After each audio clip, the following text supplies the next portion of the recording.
Bienvenidos. Pues damos inicio a la escuela dominical. Bienvenidos, qué bueno es el Señor.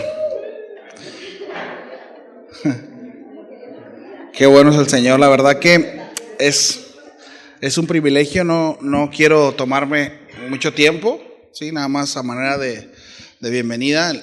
Mi hermano Bogdan es quien nos va a dar los primeros capítulos, los primeros temas de la escuela dominical. Y nada más quiero externar, ¿no?, el hecho de que estamos contentos, estamos agradecidos, como mencionaba en el mensaje, el deseo en nuestro corazón como responsables de la congregación es que podamos pues estar bien capacitados, ¿no?, y que podamos ser bien alimentados y bueno, eso es lo que nos compete a nosotros, ¿verdad?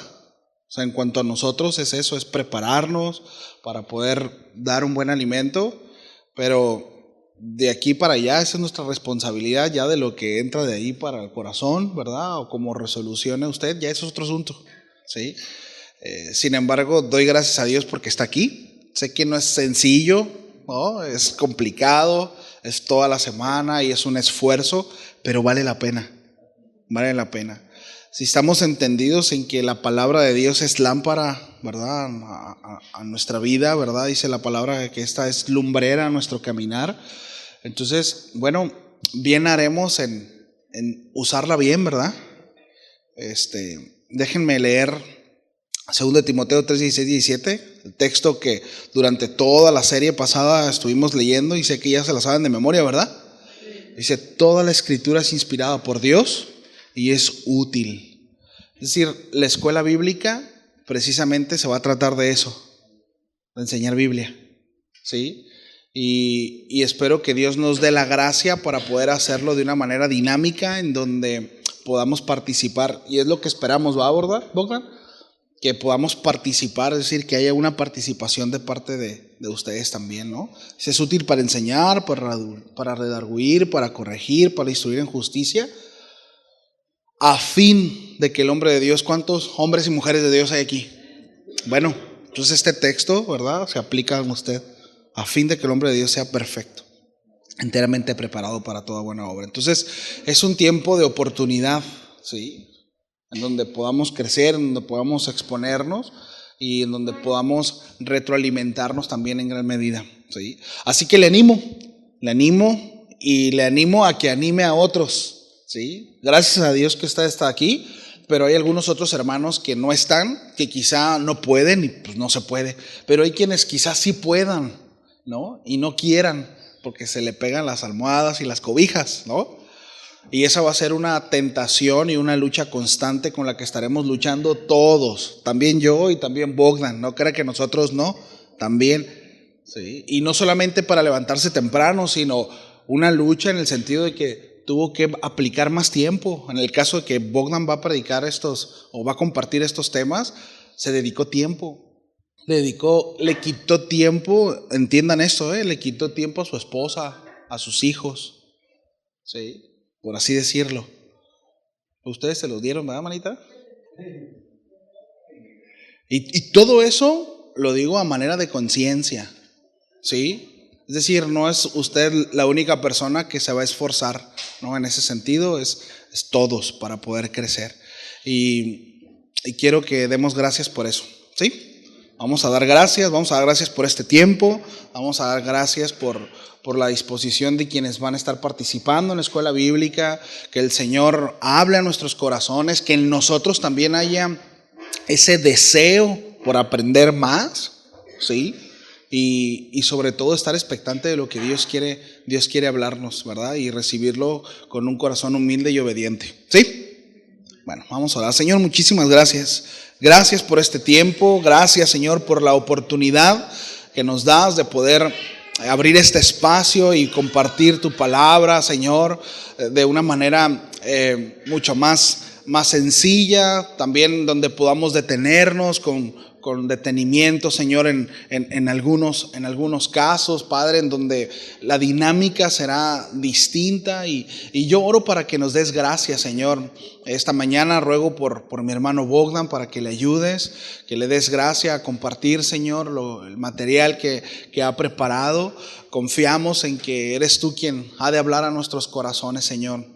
Y por otro lado, también oro, Señor, por la iglesia, por la congregación, que pueda echar mano, Señor, de esta oportunidad, y que en verdad pueda verlo como eso, Señor, como una oportunidad para seguir creciendo, para seguir avanzando, Señor, en el conocimiento de tu voluntad, y que a su vez también haya respuesta en nuestro corazón, Señor, y que crezcamos en obediencia y en amor a ti y a tu palabra, Señor. Gracias por este tiempo. En el nombre de Jesús, amén y amén. Bueno, pues denle un aplauso al Señor, ¿sí?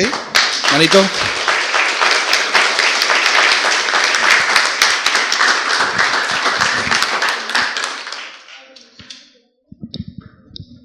Buenos días, hermanos. ¿Cómo están? Pues qué bueno que atendimos. Gracias. Qué bueno que atendimos al llamado. Como decía el pastor, es un compromiso con el Señor, ¿verdad? Es una responsabilidad. Implica siempre, como decía el pastor Raúl, si le decimos que sí a algo, le tenemos que decir no a otras cosas, ¿verdad? Pero vale la pena todo lo que nosotros podamos invertir en nuestro corazón, en nuestra mente, acerca del Señor, para poder dárselo a otros. Fundamentalmente, ese es el deseo de nuestro corazón, es que podamos aprender, como decía ahorita el pastor Ángel, a la luz de la Biblia, lo que dice la Biblia, lo fundamental hasta donde nos alcance el entendimiento a nosotros, lo fundamental de las doctrinas y de principios que están en la Biblia, para que nosotros lo vivamos, ¿sí? Y para que nosotros lo compartamos con otros, para parecernos más al Señor, ¿verdad? Ese es el objetivo. Y bueno, de nuevo implicará esfuerzo, implicará constancia. Yo estoy sorprendido, la verdad, me fui bien pesimista, dije, van a venir 4 nada más, el pastor y su familia.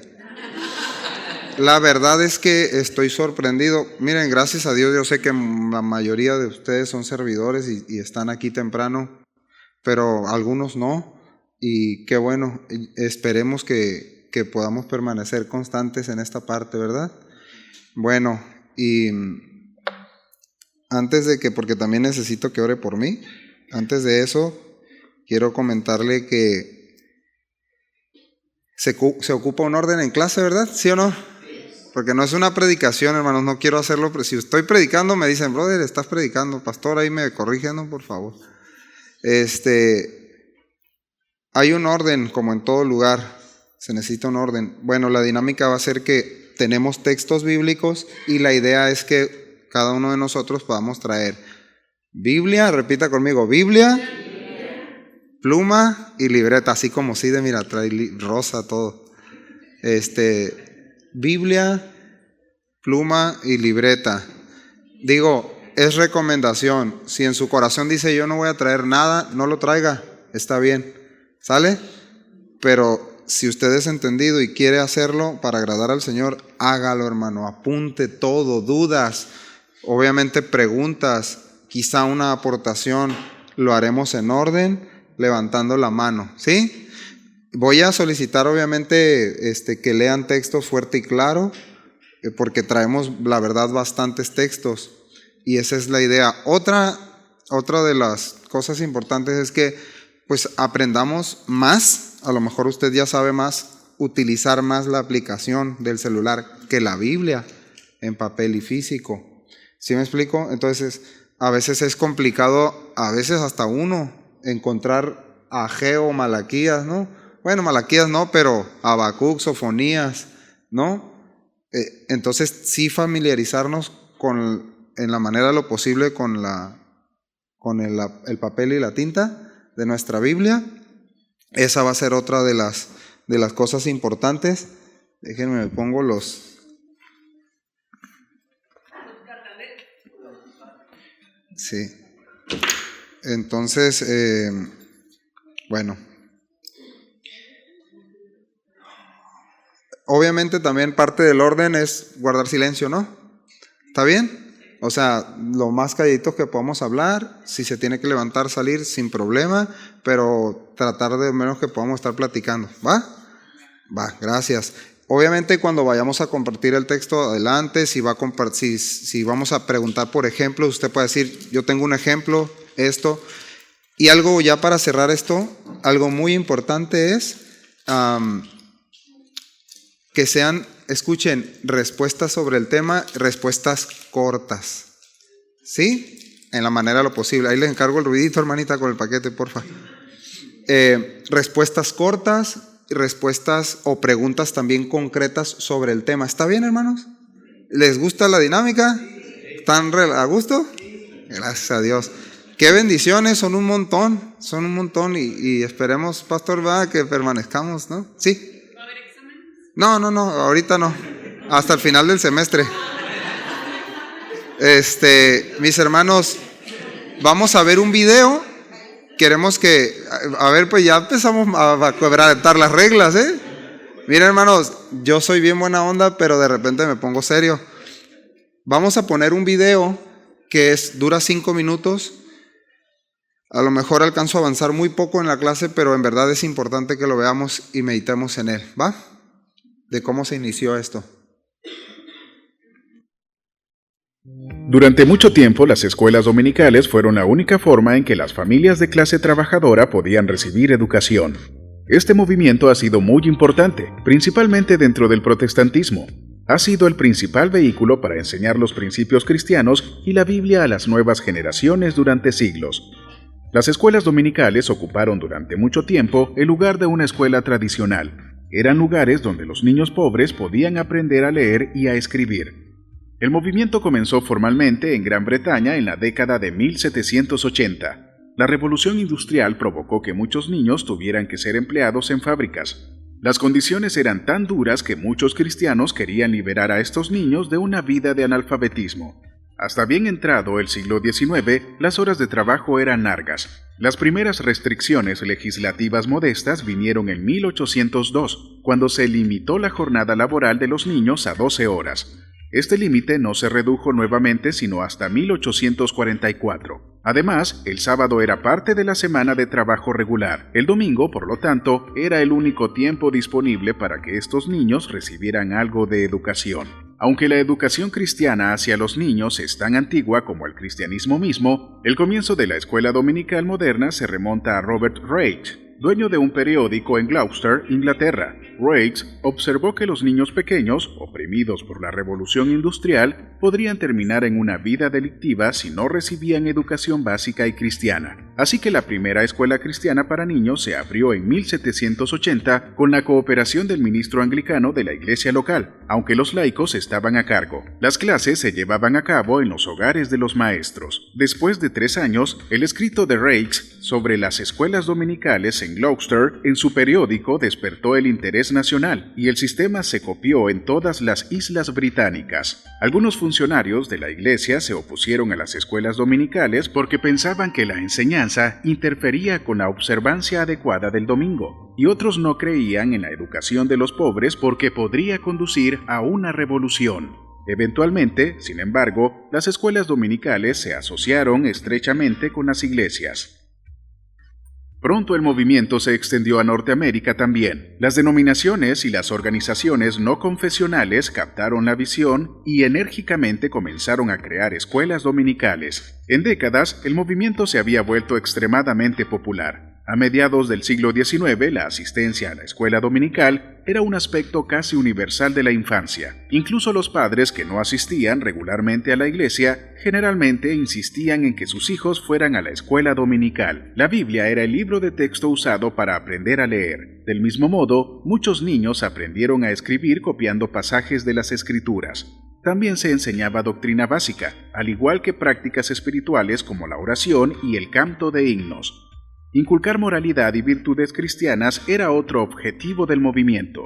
Los alumnos de la escuela dominical a menudo se graduaban para luego convertirse en maestros de la misma escuela, con lo que obtenían una experiencia de liderazgo que no se podía encontrar en ningún otro lugar. Incluso algunos historiadores marxistas han atribuido a las escuelas dominicales del siglo XIX el poder de las clases trabajadoras. El movimiento se extendió al continente europeo y a América del Norte. En Europa, sin embargo, debido a que la instrucción religiosa solía darse en las escuelas regulares, las escuelas dominicales no eran tan importantes como en los Estados Unidos, donde la separación de la Iglesia y el Estado prohibía la instrucción religiosa en las escuelas públicas. Tanto en Gran Bretaña como en Norteamérica, la educación estatal obligatoria universal se estableció en la década de 1870. Después de eso, la lectura y la escritura se aprendían en la semana en la escuela, y el currículo de la escuela dominical se limitó a la educación cristiana. En este punto, muchos padres consideraban que la asistencia regular a la escuela dominical era un componente esencial de la infancia. Pero la tendencia hacia la crianza permisiva en la década de 1960 significó un abandono de una cultura en la que se insistía que los niños asistieran a la escuela dominical. Muchos críticos de la escuela dominical de hoy en día aseguran que ha provocado un problema dentro de las iglesias. Muchos padres se han despreocupado por impartir educación cristiana en los hogares y han delegado esta función sobre la iglesia a través de la escuela dominical. Muchos creen que aquellos niños que crecen dentro de las comunidades de fe protestantes y que las abandonan en la adolescencia y en la juventud son víctimas de esta tendencia. Por otro lado, muchos críticos creen que la escuela dominical ha perdido su esencia evangelizadora, es decir, llevarle el evangelio a niños que de otra manera no podrían acercarse a la fe. Sin embargo, a través de la historia, la escuela dominical ha sido un gran vehículo de formación y evangelización a las nuevas generaciones. Muy bien, ¿qué le pareció el video? Interesante. Pues así se originó, se valoró al principio pues bastante, ¿no? Y bueno, fundamentalmente el objetivo es que podamos crecer, que podamos alimentarnos de la palabra de Dios y que podamos llevar estos principios no solo a nuestra vida, sino a los que están allá afuera, ¿sí? Para que cuando usted, por ejemplo, comparte el evangelio con alguien, usted lleve más herramientas, hermanos. Si estamos aquí, lleve más herramientas, porque por ejemplo algunos de nosotros, de los que estamos aquí, se nos es muy complicado decirle cómo le digo que él puede ser salvo si se arrepiente. O sea, una cosa es que yo se lo diga con mis palabras, pero ¿dónde le doy un sustento para que él lo lea y pueda decir, esto es la palabra de Dios, esto dice, esto promete?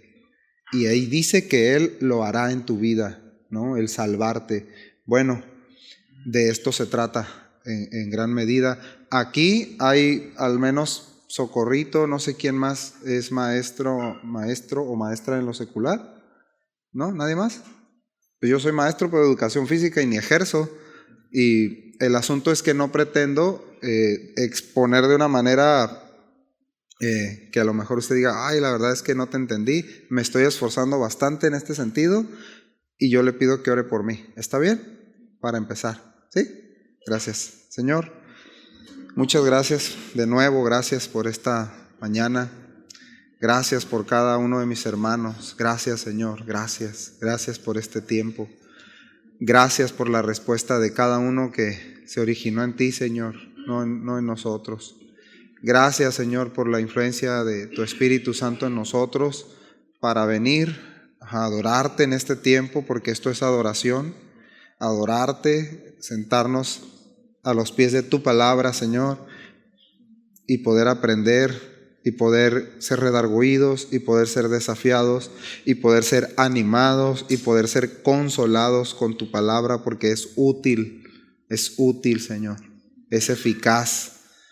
Así que yo te ruego que me ayudes, por favor, como te lo he pedido toda esta semana, ayúdame para que podamos con claridad enseñar tu palabra, Señor, y puedas alimentar a cada uno de nosotros. Amén. Amén. Muy bien. Ahí está. Vamos a ver. ¿Sí? Miren, hermanos, el tema de hoy es salvo. Sí, o la clase de hoy es salvo. Voy a tener que estar corrigiendo todos esos términos, ¿no? La clase de hoy es salvo. Algunos de nosotros podemos tener un montón de definiciones. ¿Qué es ser salvo? Ir a la iglesia el domingo. Error, ¿verdad? Eso no significa ser salvo. Hice una oración. ¿Y qué tal si hice una oración hace 20 años o ayer? ¿Soy salvo por esa oración?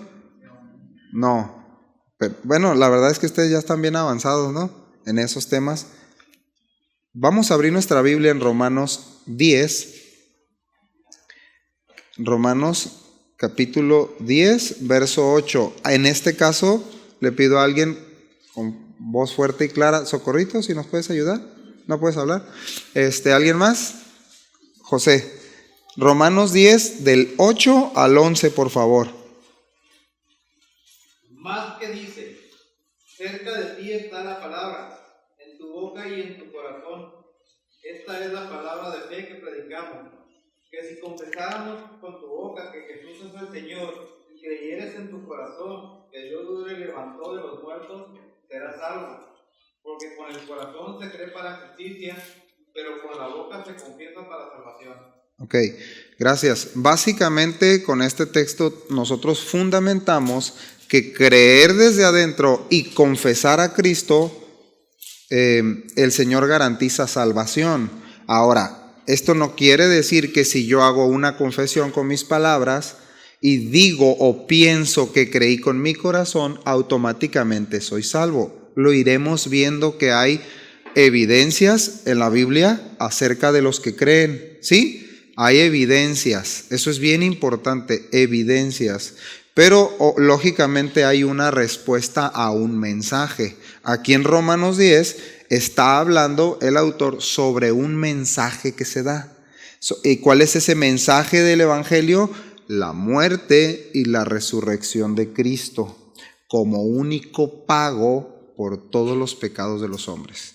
Bueno, para eso yo quiero comentarles de manera muy breve que la confesión, y esto lo comenta un pastor de España, Pérez Millos, dice: la confesión que está en la boca del cristiano sale al exterior como evidencia de la fe que hay en su corazón, ya que de la abundancia del corazón habla la boca. Ahora, mis hermanos, se cree que en los primeros siglos, los primeros cristianos, ustedes saben que el Imperio Romano estaba pues gobernando, ¿no? Y que nosotros, esto se lo saben de memoria, que los cristianos del primer siglo o las personas del primer siglo tenían que confesar que César era el Señor o era su Dios, ¿sí? Y ofrecer una ofrenda y declarar su lealtad a Él, porque se le tenía como un Dios por parte del Imperio Romano. ¿Estamos de acuerdo? De manera muy corta. De manera que cuando el Señor Jesús muere, resucita, comisiona a los 12 y empiezan a predicar el Evangelio, sorpresa, ahora Cristo es el Señor. Es decir, se proclama el mensaje de que Cristo es el Señor, es decir, el soberano por encima de todos, de todo y de todos. Bueno, justamente el confesar eso, escuchen bien, era una sentencia de muerte y usted lo sabe. Tan es así que a muchos cristianos, y tú lo has leído, lo aprendíamos, lo estamos aprendiendo los viernes, bueno, los miércoles lo aprendimos, ¿no? Que esto en la Escritura dice que los llamaban para que renegaran o se retractaran de su fe. ¿Sí estamos de acuerdo? Ok, el asunto es que para el cristiano eso era pues alta traición, ¿sí? O sea, no era un cristiano fiel, pero el cristiano fiel no se retractaba y decía, Cristo es el Señor, o Christos Kairos o Christos Kurios en griego, decían esto diciéndole al imperio, no, yo no me voy a doblegar, y les costaba la vida, ¿sí? Bueno, tanto la confesión como el bautismo eran evidencias de una fe que se originaba en el corazón, ¿sí? La confesión y el bautismo, es decir, lo externo, que está diciendo el texto aquí, era el resultado de una realidad interna. Porque, mis hermanos, si no era así, ¿por qué te ibas a sentenciar a muerte? ¿Sí me explico? ¿Por qué los cristianos del primer siglo estarían dispuestos a morir si no era una convicción interna? ¿Me doy a entender? Y una obra del Espíritu Santo en esos corazones. Bueno, entonces, la fe que alcanza la justicia de Dios, escuche bien para reforzar este texto, no es un acto intelectual, sino vivencial. Es decir, no se cree como aceptación mental solamente, aunque la comprende, sino como entrega de la vida al Salvador, o sea, rendición total, sometimiento total al señorío de Cristo. Ahí comienza la obra de salvación, mis hermanos.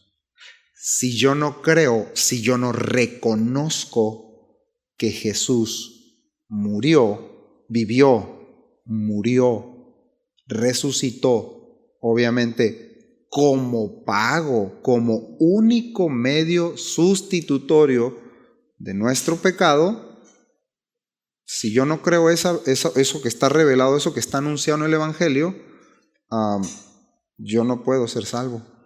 ¿Sí me doy a entender? O sea, no es alguien que se convierte automáticamente por venir a la iglesia o por decir algo o por estar de acuerdo mentalmente con una verdad. ¿Estamos aquí, hermanos? Es una obra en respuesta al Evangelio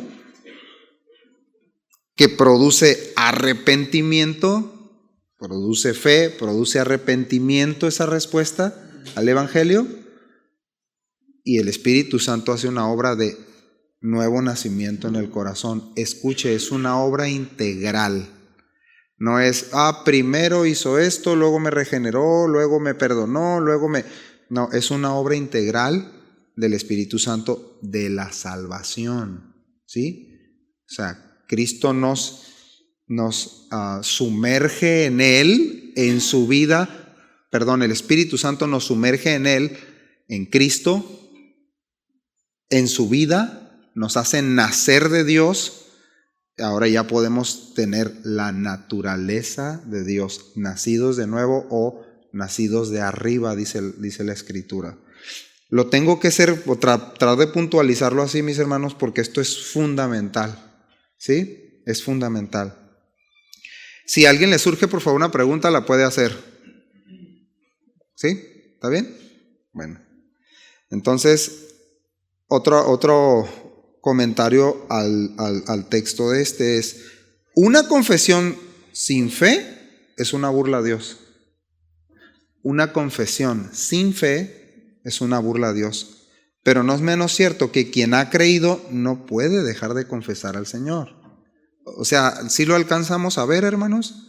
Es decir, yo creí en el Evangelio, yo creí en el mensaje del Señor. Él hizo una obra en mí, en mi corazón, inició la vida de Dios. Yo ahora empiezo a avanzar en esa vida de Dios si doy respuestas. Y si no, me estancaré y Dios me disciplinará si soy suyo. ¿Sí? ¿Estamos aquí? Entonces, hay un ejemplo en Lucas 8:47, donde dice que aquella mujer que tocó su manto, lo hizo secretamente, ¿te acuerdas? ¿Sí? ¿Y qué esperó el Señor de ella? Una confesión. Pero ella había creído, ¿sí? Y el Señor luego la llevó a una confesión. Y para cerrar esta idea e iniciar, no es posible confesar que Jesús es Señor sin creer que fue resucitado de los muertos. Mis hermanos, y esto lo ha predicado como 500,000 veces el pastor, Carlitos, todos los que predican, ¿no? Si nosotros no creemos en la obra de resurrección de Cristo, en la resurrección que Dios levantó a Cristo de los muertos y ascendió al Padre, nuestra fe pues no es vana, ¿sí? Es vacía. No, Él se levantó de entre los muertos y ascendió al Padre, ¿sí? ¿Eso qué anuncia? Que Él es Él está por encima de todo. Él tiene el poder de la vida, de la muerte. Sobre la vida, sobre la muerte. Y para dar vida a todos los que creen en Él.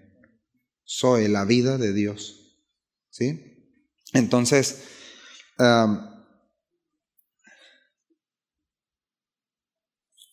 dice, la fe en el resucitado determina la salvación. La muerte y la resurrección de Jesús son el núcleo del Evangelio. 1 Corintios 15, del 1 al 4. Ese es el núcleo del Evangelio. Creer, 1 Corintios 15, del 1 al 4.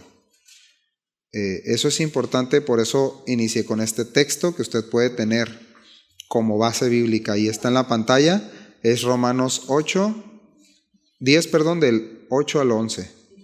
¿Sí? El núcleo del Evangelio es la muerte y la resurrección de Jesús. ¿Por qué se creía esto? Porque sin la muerte no hay expiación, no hay pago. ¿Estamos de acuerdo? Sin muerte no hay remisión de pecados. Sin derramamiento de sangre no hay remisión de pecados, no se pudieran pagar. Y sin la resurrección no hay justificación, porque la resurrección anunciaba que fue aceptado, ¿sí? Y que era un sacrificio perfecto, que no se podía retener la muerte en Él, porque Él fue justo, limpio, inocente, sin pecado. Sin embargo, su justicia, escuche bien, me fue imputada a mí, me fue puesta a mi cuenta. Mis pecados le fueron imputados a Él, le fueron puestos a la cuenta de Él. Se sustituyó, ¿sí? Eso fue lo que sucedió en la cruz. ¿Lo alcanzas a ver y a valorar, hermano? ¿Sí o no? Bueno. Puntos importantes sobre el ser salvo, o sea, el fundamento de la salvación. Es que Dios, ¿qué dice ahí? Manda y llama a todo hombre a confiar en Cristo como Señor de su vida. Quedó muy chiquita la letra, ¿verdad? Sí, es la pantalla, no es la letra. La verdad está en 24 la letra, aquí ya no me cabía.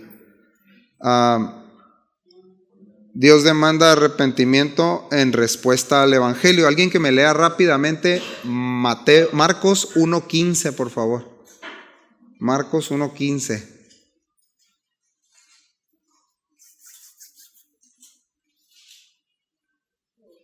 Diciendo, el tiempo se ha cumplido y el reino de Dios se ha acercado. Arrepentíos y creed en el Evangelio. Gracias, ese fue el primer mensaje del Señor Jesucristo, ¿sabías?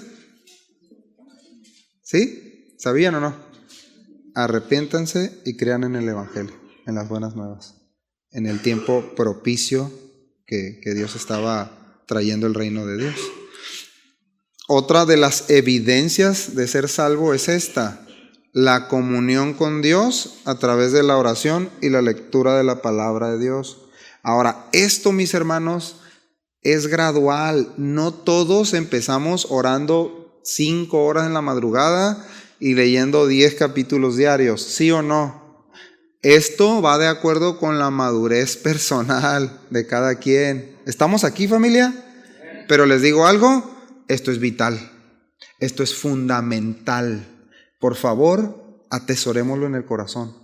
Es fundamental que usted, miren, la piedad del pastor no le va a alcanzar.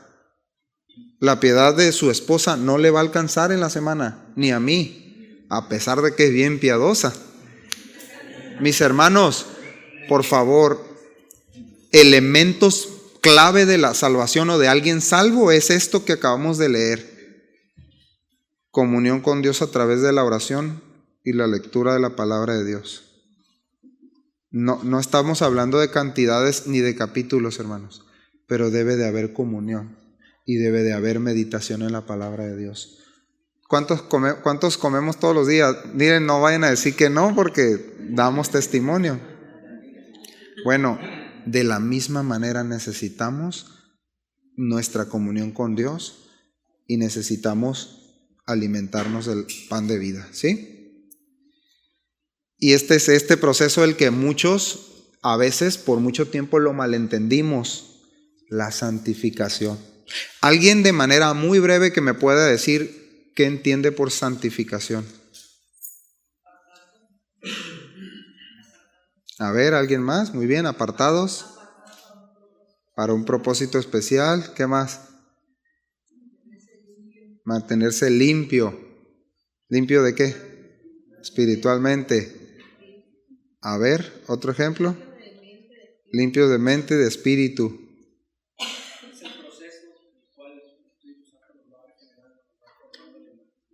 Ok, ¿alguien más? Ir limpiándose. Ajá. ¿Qué más? Parecernos más a Cristo. Ok, bueno, aquí hay dos cosas bien importantes, hermanos, bien importantes. Es una obra del Espíritu Santo en conjunto con nuestra respuesta. Ojo, por mucho tiempo en muchos lugares se ha enseñado que es solamente lo que Dios hace. Y no sé si te acuerdas que se utilizaba mucho el argumento de estoy esperando que el Señor haga algo en mi vida. ¿Sí o no? ¿Cuántas veces lo decimos nosotros? Bueno, aquí ahorita se derriba ese argumento. No estés esperando o no estoy esperando o no debo de enseñarle a otros que esperen a que Dios haga algo en su vida. No, Él ya hizo todo. Él ya preparó todo. ¿Sí? Él está mandando a todos a que confíen en Cristo como su Señor. Él está mandando a todos a que se arrepientan y respondan al Evangelio. Lo estamos viendo aquí. Él está mandando a todos que necesitan comunión con Él y con su palabra. Él está mandando a todos siempre a que nos santifiquemos, a que nos apartemos para Él en respuesta al impulso del Espíritu Santo. Eso es lo que la Biblia dice. ¿Sí? Y Él lo hace, pero es una respuesta también, es una cooperación, hermanos. No que nosotros nos santificamos por nosotros mismos, solamente respondemos a la acción del Espíritu Santo. Cuando no lo hacemos, hermanos, ¿qué estoy haciendo? ¿Qué estamos haciendo? Estamos resistiendo. ¿Y de qué nos perdemos? De madurez, de paz, del fruto del Espíritu Santo, porque se empieza a ir la paz, el gozo, la gratitud, todas las virtudes que la Biblia habla, no solamente en Gálatas 5, pero las virtudes, ¿verdad? Empiezan a menguar. Entonces, mis hermanos, elemento fundamental del salvo, aquí están, santificación. Ahora, obviamente usted puede decir, no, si hay muchísimos más, es ir a la iglesia y todo. Sí, ok, esos son los resultados de este fundamento. ¿Sí? Entonces, para cuando usted se lo enseña a alguien, lo recuerde. Alguien que me pueda leer Efesios 2.1, vamos a seguir con los fundamentos de los que son salvos. A ver, Jorge trae ganas de leer, mira, se le ven las ganas. Efesios 2.1.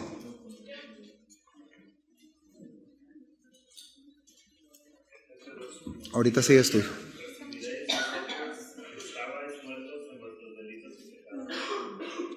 Muy bien, un poquito más fuerte, brother.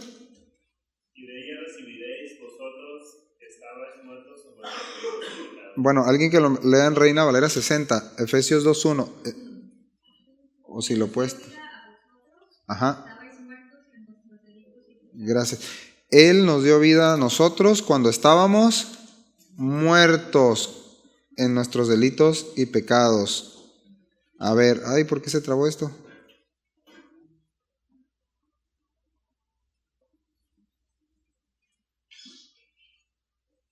¿Qué le hiciste, Jeremy? Ok, es que se paró aquí. Ahí está. Y Él nos dio vida a nosotros cuando estábamos muertos en delitos y pecados. Ahora, delitos. Unos pueden decir aquí, no, yo no cometía delitos, ¿no? Pues yo no era como tal o cual. No, bueno, delitos tiene, en diferentes contextos de la Biblia, tiene aplicaciones distintas. Pero básicamente es desviación, error intencional, transgresión, ¿qué? Dice ahí, voluntaria, ofensa, pecado, transgresión, falta, violación. Dice la Escritura que así Cristo nos dio vida. Estábamos en esa condición. Si nosotros no reconocemos o no le enseñamos a la gente que antes de venir a Cristo no tienes nada, solamente tienes delitos y pecados. Yo no puedo enseñarle a la gente, oye, eres bien amable, eres bien lindo. Puede ser que sí, bien linda, nada más te falta. No, hombre, ¿sabes qué? Eso es una imprecisión, es un error. Porque lo que le estamos diciendo a la gente es, te falta un accesorio. En todo lo demás no, pero te falta un accesorio. Cristo. No tienes a Cristo, no tienes nada.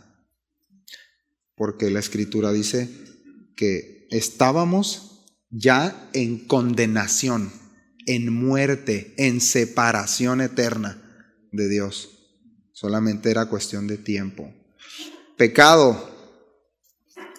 Similar, también pueden anotar Isaías 1:2.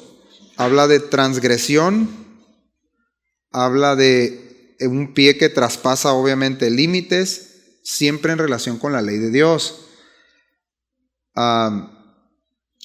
Y hay otra palabra ahí en griega y significa caída o traspasar el límite. Caída, por traspasar el límite. La violación de una ley definida, promulgada y ratificada. ¿Alguien me puede decir a qué ley se refiere? Es correcto. Ahora, ¿mande? 1:2, ahí está. Pero no se alcanza a ver, ¿no? Sí, vamos a tener que hacer algo con la letra. Es que ya no cabía, honestamente, en la... ¿Creció ahí? Okay. Entonces, ¿alguien me puede poner un ejemplo de por qué la ley de Dios nos señala o para qué estaba la ley de Dios? Para corregirnos. ¿Qué más?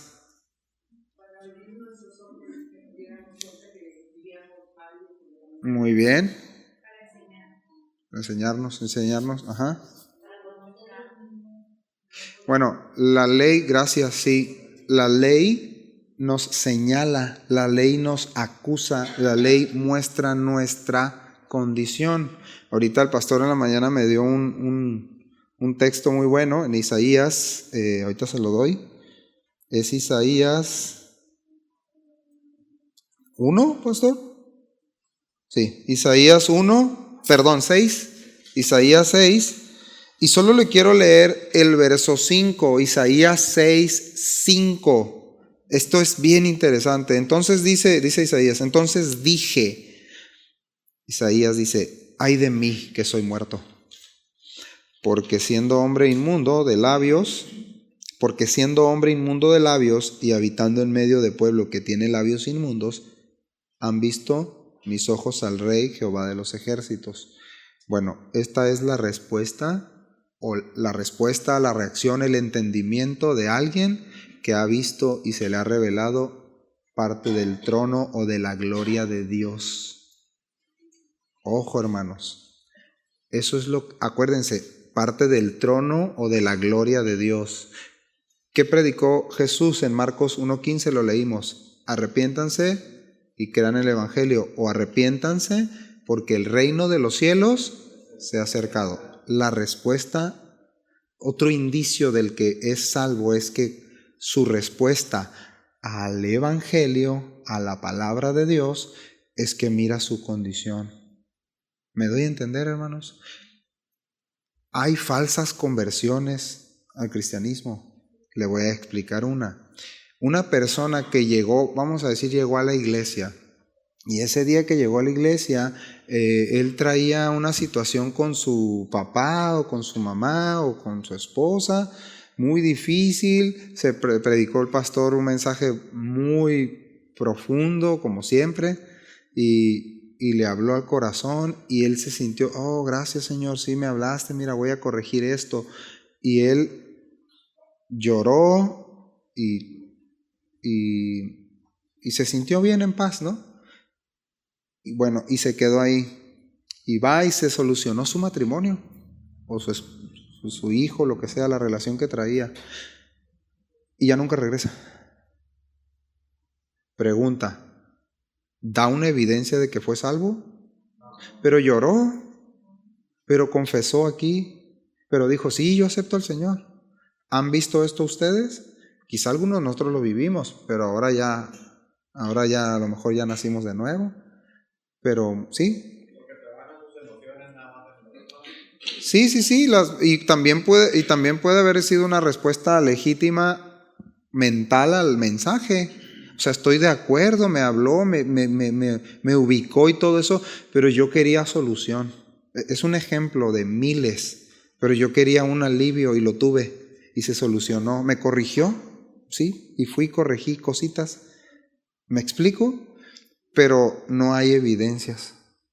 Porque no hubo una respuesta o un entendimiento de que era un pecador perdido y miserable. Mis hermanos, esto la verdad es que a veces olvidamos. ¿Saben? A ver, les voy a hacer una pregunta a ver si es cierto. ¿Seguimos siendo pecadores, sí o no? Sí. ¿Cuántos dicen que sí? Sí. ¿Cuántos dicen que no? Todos seguimos siendo pecadores. ¿Pero cuál es la diferencia? Entonces, si sigo siendo pecadores. No practicamos el pecado, no amamos el pecado, no nos deleitamos en el pecado, o quién sabe.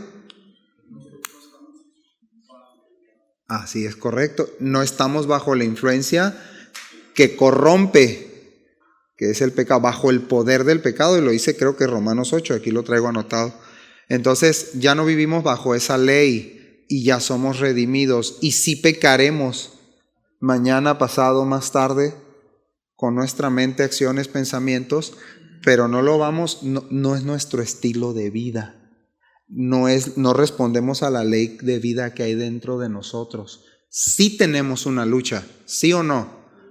Tenemos una lucha, mis hermanos, con nuestra propia carne. Nuestra carne está vendida al pecado.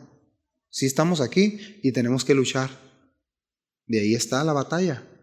Amén.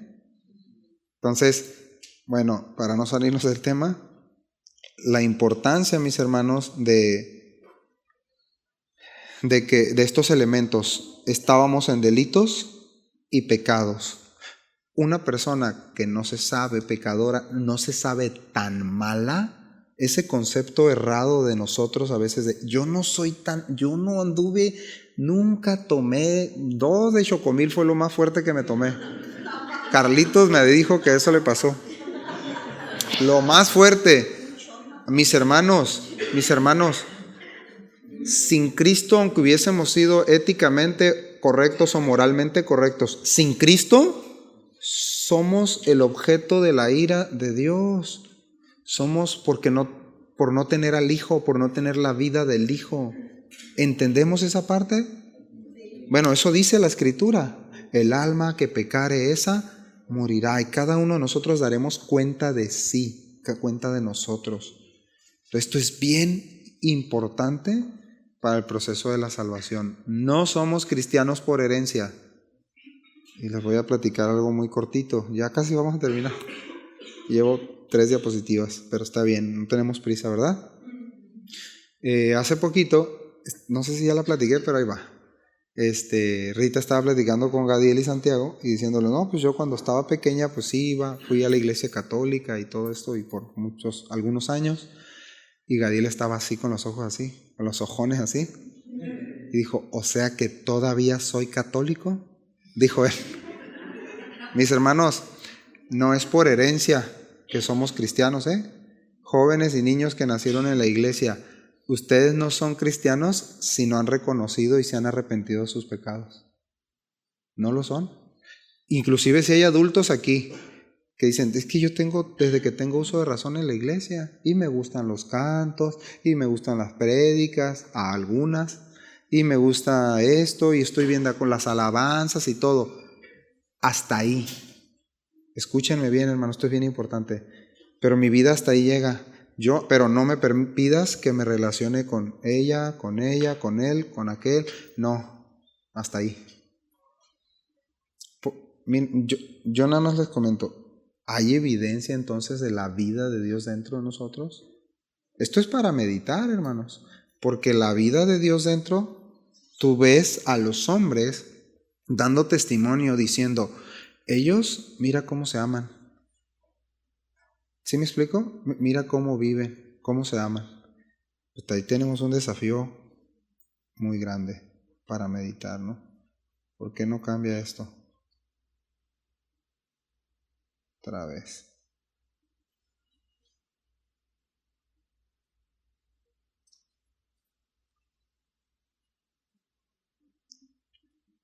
Ahí está.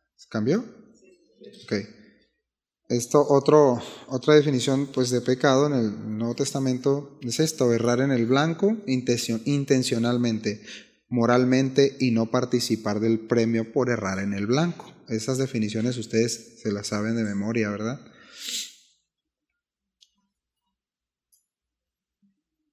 Ok. ¿Alguien que me pueda por favor leer, que no haya leído, Romanos 3:23, fuerte y claro, por favor? Y alguien que se prepare con Juan 3:18.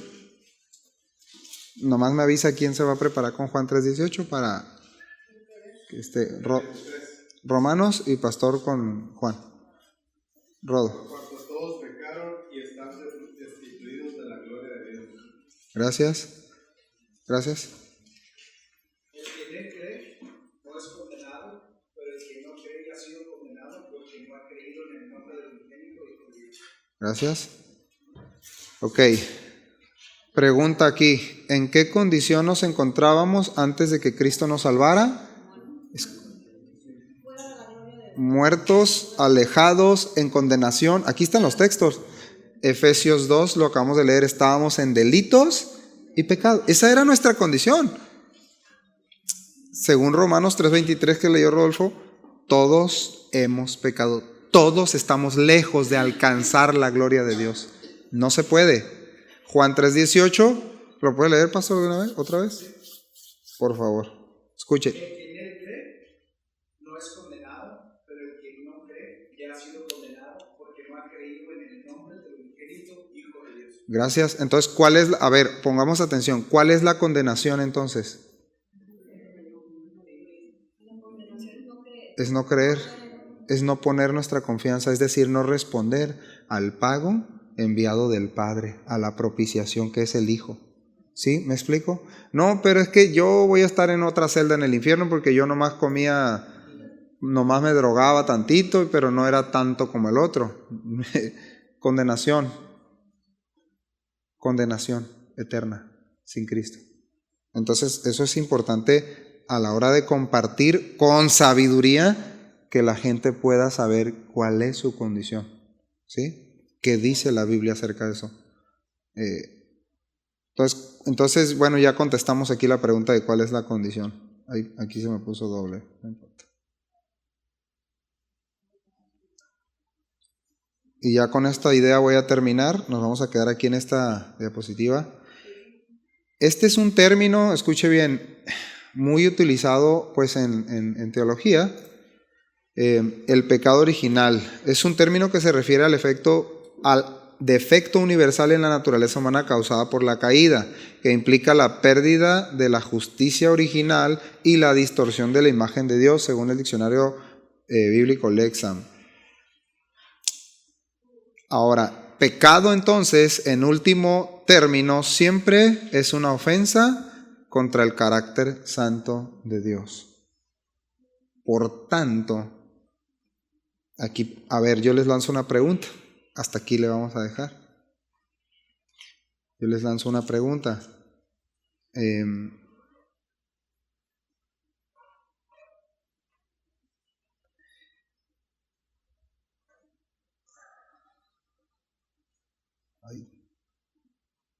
¿Se volvió a prender?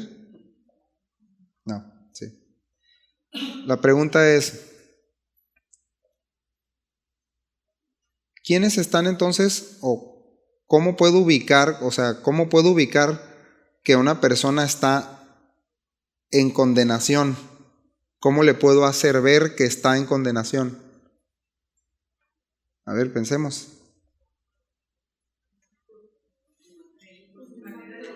Por su manera de vivir. Pero ojo, fíjense, a ver, alguien más. Por la ley de Dios. ¿Es correcto? Obedeciéndola. Pero ¿cómo le mostramos a las personas? ¿Cómo les demostramos que son pecadores? Correcto. Ok, todos estos textos que dimos son una base sólida para, previo a llevar a una persona a que conozca al Señor, a que responda al Evangelio, es enseñarle cuál es su condición, ¿sí? Y que nosotros recordemos también cuál es nuestra condición, aunque estamos redimidos, ¿verdad? Pero seguimos siendo pecadores, pero salvados o justificados por gracia, que eso va a ser parte del avance de la otra clase. Bueno, damos gracias a Dios. Señor, muchísimas gracias por este tiempo, por regalarnos este tiempo. Necesitamos tu ayuda sin duda. Gracias por tu palabra. Gracias por la participación de mis hermanos. Gracias, Señor. Gracias por la respuesta, Señor. Gracias. Tú recibe todo el honor porque tú eres digno, Señor. Y a continuación, Señor, vamos a tener nuestra reunión, nuestro tiempo de adoración a ti, el tiempo de enseñanza con nuestros niños. Ayuda, Señor, a los maestros, ayúdanos a los sugieres, ayuda al pastor, ayuda a cada servidor, a cada músico, a cada hermano en la alabanza, Señor. Te necesitamos a ti porque a ti te estamos rindiendo esta adoración. Amén y amén. Muy bien, muchas gracias, mis hermanos. Dios les bendiga y gracias.